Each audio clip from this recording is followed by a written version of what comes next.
O governo Lula recebeu o Brasil economicamente estável e próspero, e conseguiu mantê-lo assim.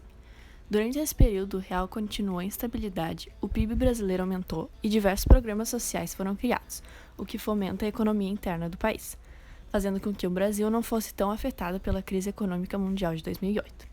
Porém, tudo que é bom acaba. Em 2005, estourou o caso do Mensalão, que ficou conhecido mundialmente por ser um esquema de corrupção envolvendo o governo do então presidente brasileiro e de vários funcionários de seu governo. Lula foi o presidente pós-ditadura que mais implantou projetos sociais. Alguns desses programas são Água para Todos, Bolsa Família, Programa Brasil Alfabetizado, Minha Casa Minha Vida, ProUni e ProJovem.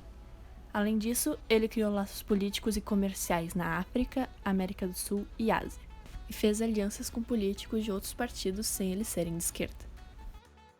Dilma Rousseff assumiu em 2011 e governou até 2016, quando foi deposta do cargo. Quando Dilma assumiu a presidência, tinha uma forte recessão econômica mundial que também atingiu a economia nacional. Para reverter essa crise, a Dilma aumentou os investimentos na infraestrutura do país por meio do Programa de Aceleração do Crescimento 2, chamado de PAC 2, em 2011. Mas não funcionou, o Brasil entrou em crise econômica e gerou uma crise política no governo da Dilma.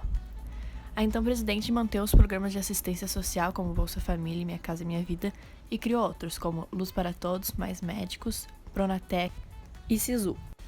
Em 2014, Dilma Rousseff foi reeleita com mais de 51% dos votos. No segundo mandato da Dilma, a situação econômica brasileira piorou ainda mais. Em 2015, o PIB brasileiro foi negativo, chegando a menos 3,8%. E as taxas de desemprego e inflação cresceram.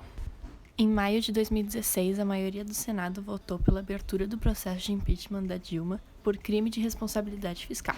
Os senadores, então, decidiram pelo impeachment de Dilma Rousseff.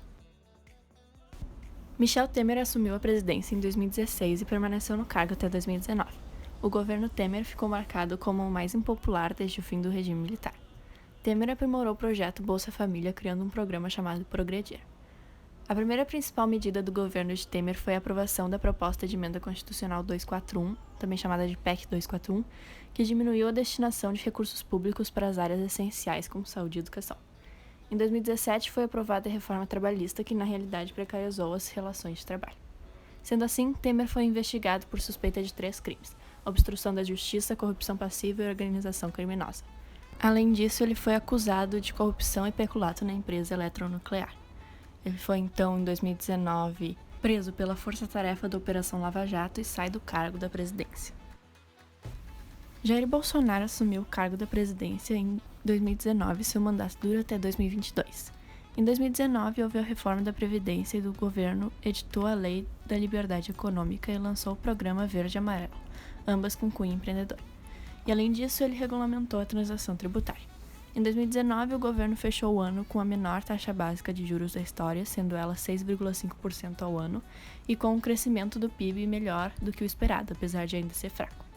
Bolsonaro criou ligações políticas com alguns presidentes de outros países, porém muitos o repudiam.